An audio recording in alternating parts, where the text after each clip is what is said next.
자, 안녕하세요. 오늘은 집안에 이제 불상이나 보살상이나 이런 분들을 좀 모시면 어떠냐, 어떤 분이 그런 걸 물어보셔가지고 그와 관련된 이야기들을 해드릴 생각입니다. 중국 사람들을 보면, 중국 식당에 가면 이제 입구 쪽에 문을 열면 두 분이 거의 모셔져 있어요. 한 분은 포대화상,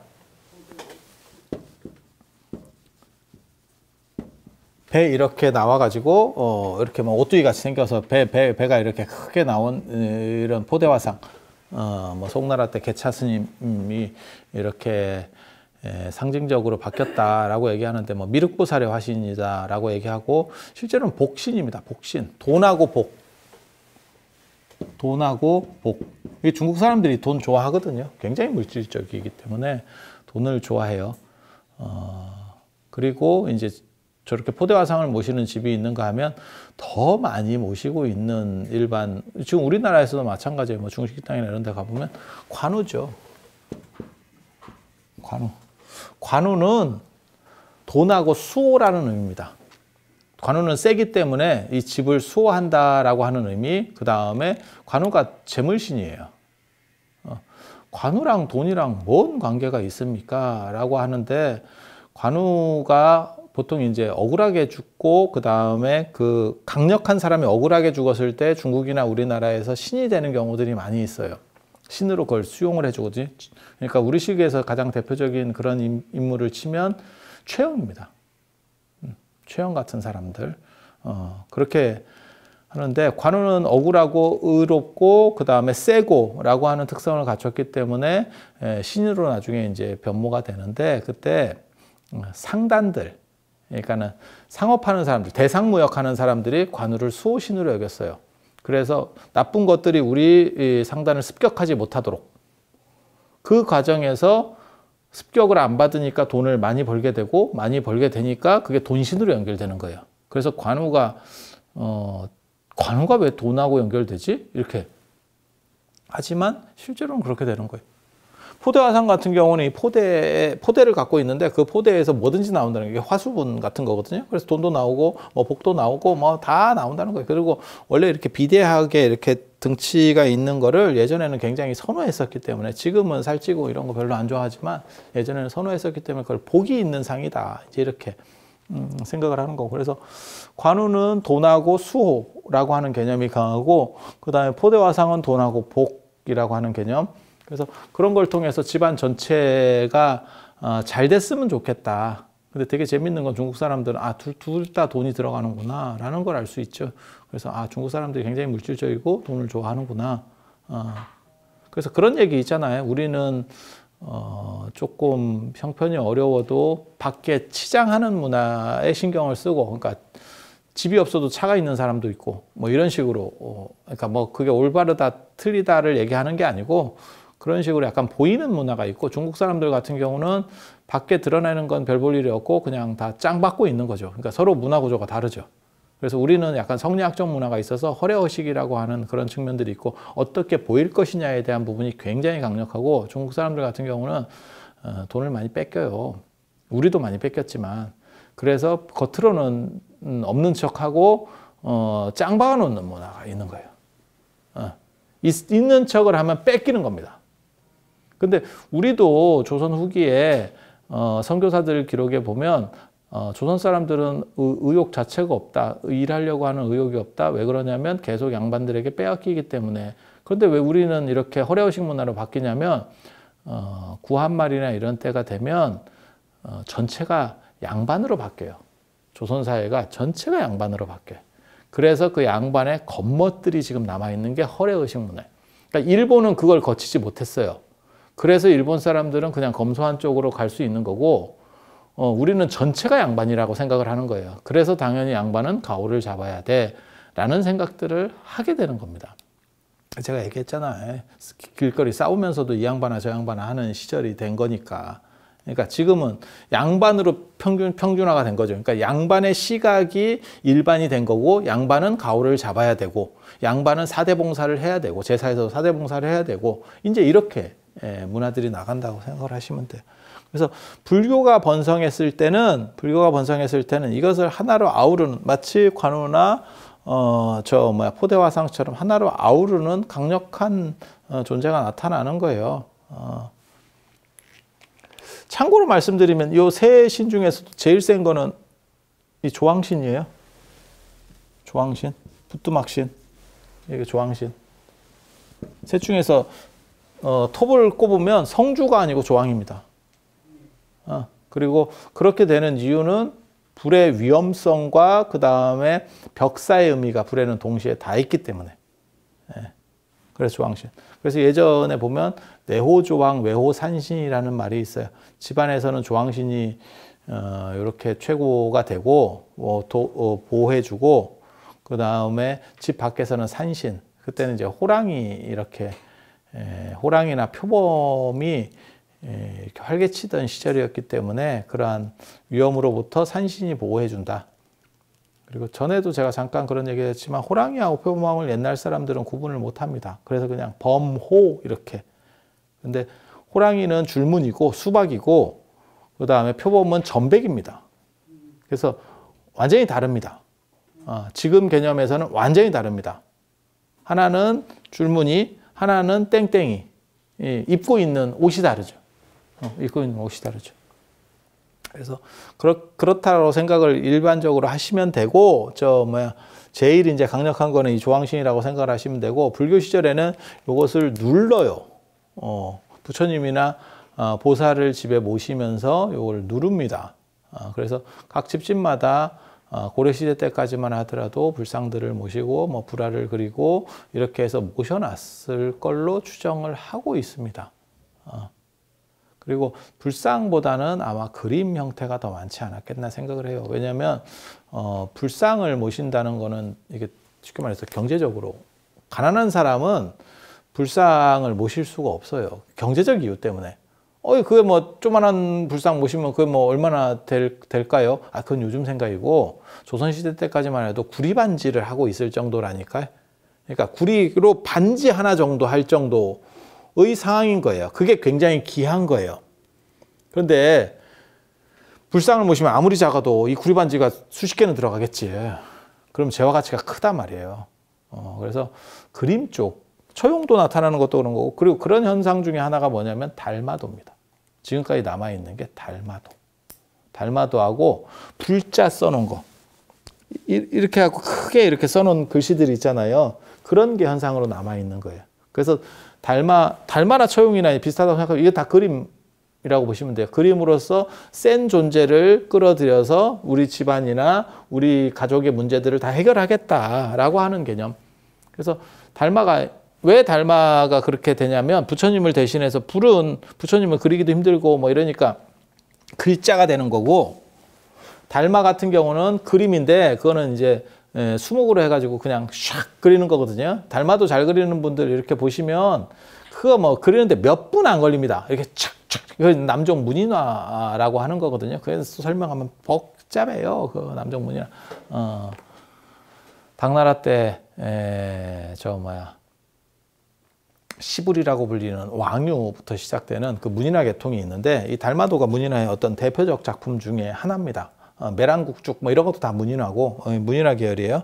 그래서 불은 글씨로 쓰는 경우가 많고, 그 다음에 그림은 달마를 그리는 경우가 많고. 근데 왜 달마가 많습니까? 그거는 고려 후기부터 선종이 주도하기 때문에 그래요. 선종이 주도하기 때문에 달마가 이제 신격화되는 거죠.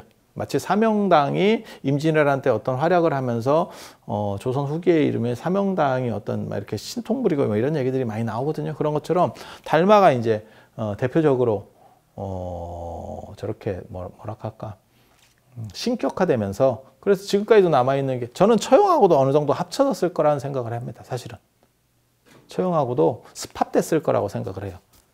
둘 다 외국인이고, 그 다음에 둘 다 굉장히 상당히 비슷한 문화 코드를 가지고 있기 때문에 어느 정도는 합쳐졌을 거라고 생각을 하는데, 그래서 달마 그림을 붙이는 그런 풍속들이 존재하게 되고, 지금도 남아있는 게 이제 달마 그림에서 무슨 기가 어떻고 수맥을 차단하고 이런 얘기들 아사모사한 얘기들이 계속 따라다니는 거죠. 그게 그 흔적으로 남아있는 거고. 그리고 잘 사는 집에서는 당연히 불상을 모셨겠죠. 더 잘 사는 집은 어떻게 했을까요? 집에 불상을 모실 필요가 별로 없었겠죠. 왜냐하면 절이 있으니까. 원찰이라 그래서 내 절이 있는 거예요. 내가 가지고 있는 절을 하나 운영한다니까. 그러니까 아주 잘 사는 집은, 그러니까 뭐라고 생각하시면 되냐면 집에 제실 뭐 하나 모신다고 생각을 하시면 돼요. 그런 집은 제실이 있는데 내가 집안에다가 위패를 모실 필요가 없죠. 이해가 되시죠? 그리고 너무 가난하면 그림으로 대체할 수밖에 없고. 그래서 중간층에서 이렇게 이제 집안을 수호하는 작은 불단들을 만들었을 걸로 추정을 합니다. 그래서 그거가 남아있는 유풍이 뭐냐면 성주를 세존단지라고 예전에 쌀 같은 걸 넣고 세존단지라고 해서 집 위에다가 모시는 풍습이 있어요. 그 이름이 세존단지예요. 세존은 이제 부처님이라는 뜻이거든요. 그래서 불교 시절에는 왜 쌀이냐면 그게 생명, 그 다음에 자손의 번창, 그 다음에 풍요를 상징하는 거예요. 이제 안간쌀, 정확하게 말하면 안간쌀을 쓰는 거예요. 그래야 생명이라는 개념이 있어요. 그리고 그러한 유풍을 어디서도 볼 수 있냐면 부처님 저 복장 같은 거 할 때도 다 원래는 다 안간쌀을 쓰는 거예요. 그래서 그 생명력을 귀하게 여기는 겁니다.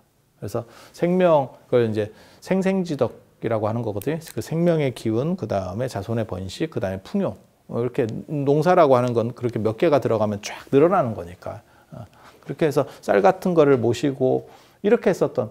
그리고 이와 비슷한 신앙으로 뭐가 있냐면 노젓가리에다가 이거 제사 지내고 이렇게 약간 치성 드리고 이런 것도 있었어요. 예전에.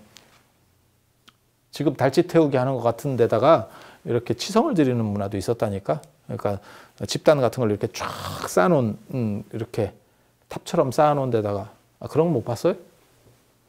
못 봤으면 말어. 지금 잘 들어봐.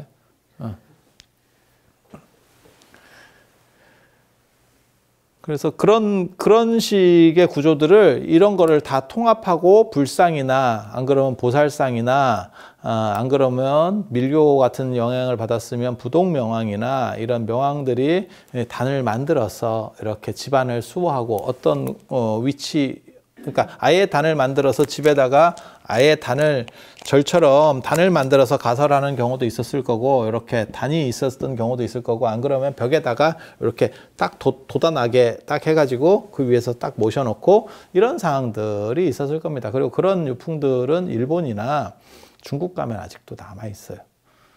그래서 우리나라도 충분히 그랬을 거다라는 추정을 해볼 수 있는데 그게 나중에 이제 숭유억불상 조선이라고 하는 나라가 들어서면서 그걸 이제 다 걷어내는 거죠. 세종 때 여자는 절에 못 간다라고 하는 게 법으로 정해질 정도 상황이라고 보시면 돼요. 그런 상황에서 불상들을 집에 모시게 해놓을 수가 없죠. 그래서 아마 다 걷어냈을 거고 제가 그래서 그런 얘기 했잖아요. 돌부처 코 갈아 먹으면 아들 난다. 이게 코가 남자의 뭐 거시기를 상징하고 뭐 배꼽이 여자의 뭘 상징하고 이래서 예전에는 배꼽 노출이라는 게 불가능했었거든요. 가슴 노출은 가능해도 배꼽 노출은 불가능했습니다. 조선 후기 상황 얘기하는 거예요.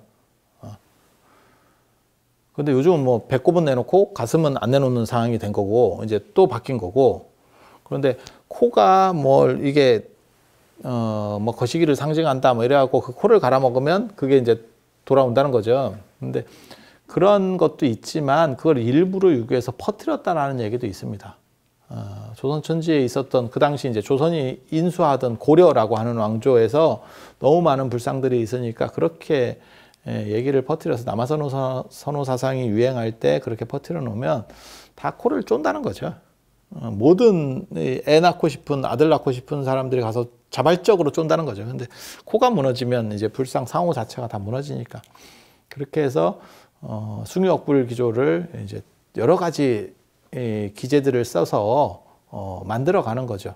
그리고 그러한 방법들 중에 하나로 안에 있는 것들을 전부 다 걷어내는 거죠. 그러면서 뭐라고 얘기하는 거냐면 이제 수호한다라는 개념으로 놓는 게 아니고 부처님이 같이 계시는 공간에 네가 어떻게 살래? 이제 부담이 된다라고 하는 개념으로 바꿔버리는 거죠. 야, 그거 부담되지 않냐?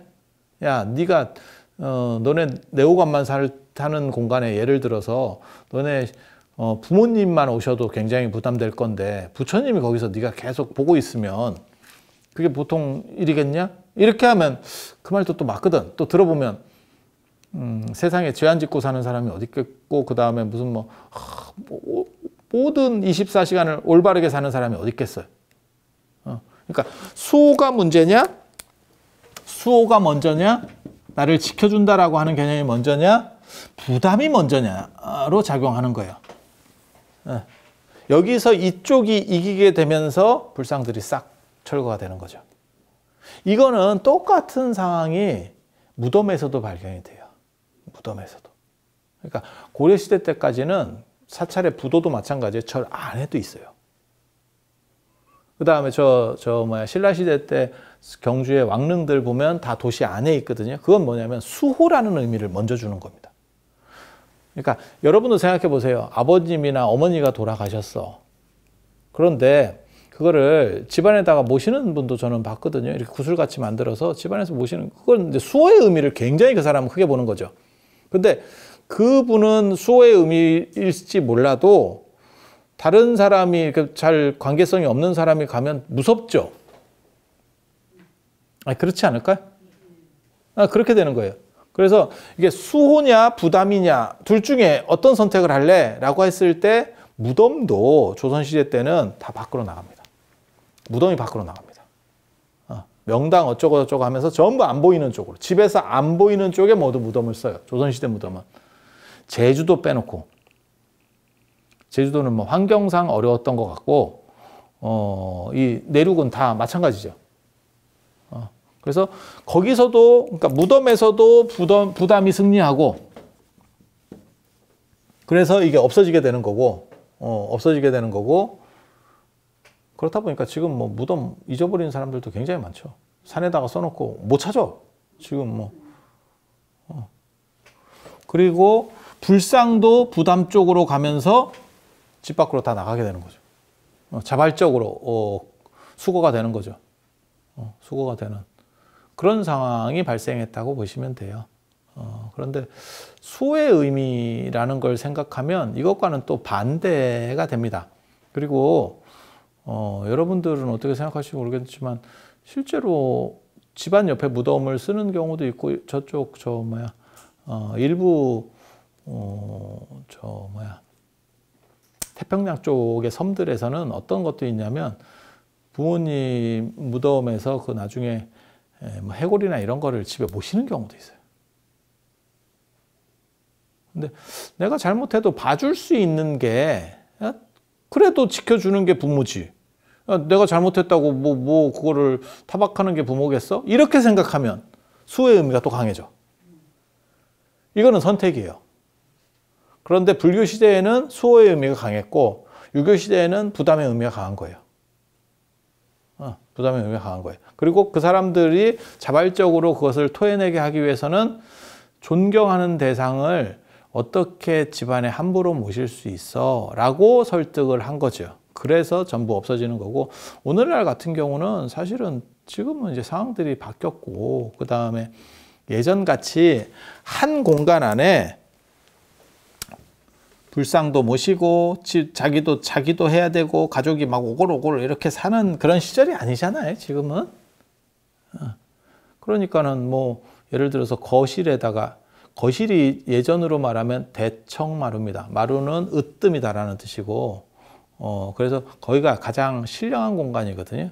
신령한 공간. 그래서 마루 같은 데다가 집에 들어오면 문을 열면 마루가 먼저 특별한 집 아니면 나오니까, 그래서 마루 같은 데 부처님을 모셔놓고, 그 다음에 삶의 공간은 자기가 뭐 부엌이나 안 그러면 식당하고 부엌하고 붙어 있으니까 지금은 이렇게 하고, 그 다음에 방 안에서 거처를 하면 제가 보기에는 아무 문제가 없는 구조예요. 아무 문제가 없는 구조예요. 그래서 저 같은 경우는 뭐 이렇게 불상을 모시는 것도 권장을 하는 사람이고, 그게 뭐 저만을 했냐 안 했냐 또 뭐 이렇게 얘기하는데 그 관계 없습니다. 그걸 보면서 내가 두 가지가 있어요. 하나는 부처님이 나의 가피를 준다라고 하는 의미도 있고 내가 보면서 조심하는 의미도 있어요.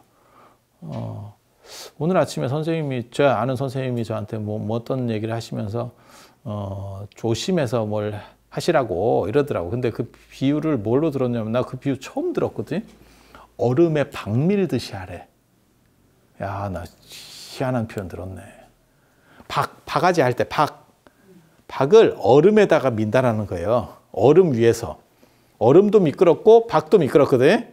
그거 조금만 하면, 아니, 생각을 해보면 되게 웃겨. 야, 이게 홀라당 할 것 같은데 그러면서 깨지겠지. 그렇게 안 하려면 조심조심 하라는 거예요. 어떻게 보면 경의 사상이, 공경한다라고 하는 그 경의 사상이, 경의 사상. 그래서 거실이나 이런 데 부처님이나 안 그러면 뭐 보살이나 이런 상들을 모셔놓고, 안 그러면 그게 그러면 뭐 금강저라도 이렇게 하나 모셔놓고 보면 내가 스스로 조심하는 문제도 있다니까. 그러니까 두 가지 효과가 있는 거예요. 그 가피라고 하는 그쪽에서 오는 효과도 있고 내가 스스로 조심하는 것도 있고. 예를 들면 여러분도 그렇게 써놓은 집들 제가 봤는데, 우리 집이 그래요. 저희 어머니가 그렇게 써놨더라고요. 가스레인지 그 위에 뭐 불조심 이렇게 써놨더라고요.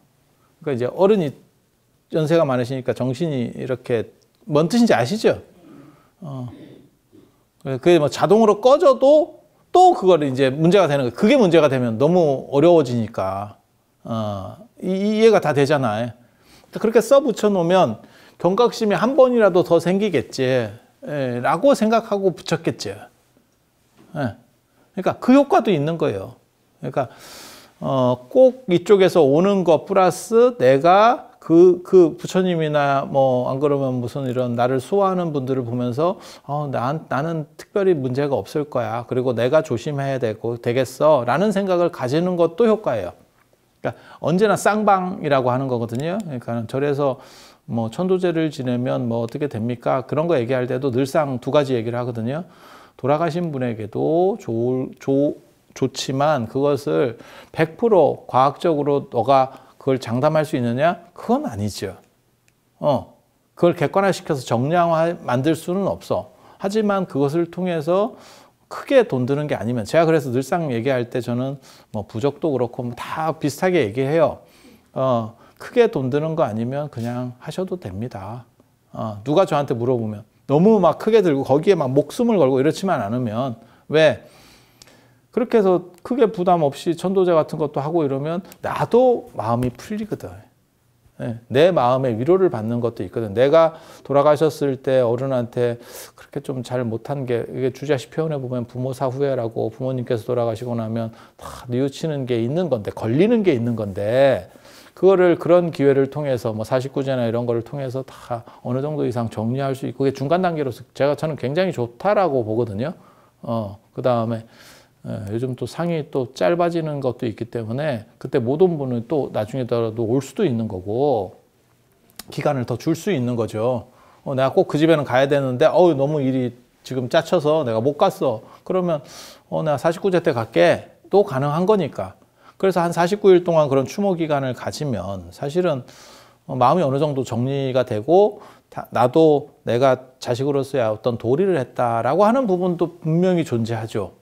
그러니까 모든 일은 쌍방이에요. 쌍방. 쌍방. 그래서 부처님이나 이런 보살상들을 이렇게 모시고, 안 그러면 그림이라도 이렇게 해놓으면 스스로도 경계하고, 이게 신도 홀로 있을 때 삼가한다. 이게 굉장히 좋은 말이거든요. 그래서 세상이라고 하는 것은 내가 잘해서 잘 되는 경우도 있지만 살다 보면 너무 이렇게 약간 비틀어지는 경우들도 있기 때문에 그런 거는 조심하는 것만큼 좋은 거는 없어요. 그래서 불보살님을 모시면 그 가피로서 일단 좋은 게 있고, 그 다음에 그것을 통해서 내가 또 조심하고 경건해지고, 제가 늘상 얘기하는 게 있죠. 이 세상의 콤파스 자 할 때 이 자가 세상을 뭐 10cm, 5cm 하는 이 1cm 자.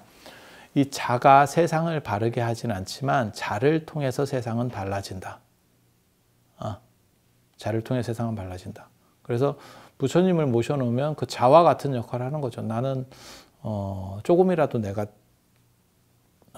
부처님께서 그렇게 말씀하시거든요. 네 가지로 말씀을 하십니다. 불교를 믿으면 무엇이 좋으냐? 생기지 않은 선은, 아직 생기지 않은 선은 발생하고, 착한 것은 발생하고, 이미 생겨 있는, 발생해 있는 것은 늘어나고, 증장하고, 이미 생긴 악은 줄어들고, 생기려고 하는 악은 사라진다. 이게 제가 보기에는 불교의 가장 핵심이 아닌가 싶습니다. 그래서 인간이 원하는 것은 행복하고 그 다음에 성취하는 것들, 그런 것들이 부처님이나 이런 보살이나 어떤 뭐 명왕상이나 뭐 닮아도 좋고 뭐 이런 식으로 모셔서 나에게 경각심을 주고 내 마음을 다잡을 수 있고 한 번이라도 환기할 수 있다면 저것은 뭐 충분히 긍정적 효과를 준다라고 생각을 할 수 있고, 그 다음에 내가 뭐 저런 분들을 모셔놓고 뭐 잘못하고 뭐 이렇게 잘못했을 때 그것이 재앙을 내리면 그러면 불보살이 아닙니다. 잘못을 감싸줄 수 있는 거죠. 부모도 항차 그런데 불보살이 그렇게 해서는 안 되겠죠. 그리고 사람이 평생 올바르게 살 수 있어요? 그런 식으로 살 수는 없어요. 단 사람이 험이 있어도 그 흠을 잘 고치기를, 그래서 그거를 뭐라고 얘기하냐면 과증물탄계, 허물이 있을 때 고치기를 꺼리지 마라 라고 하는 게 진짜 귀한 덕목이거든요.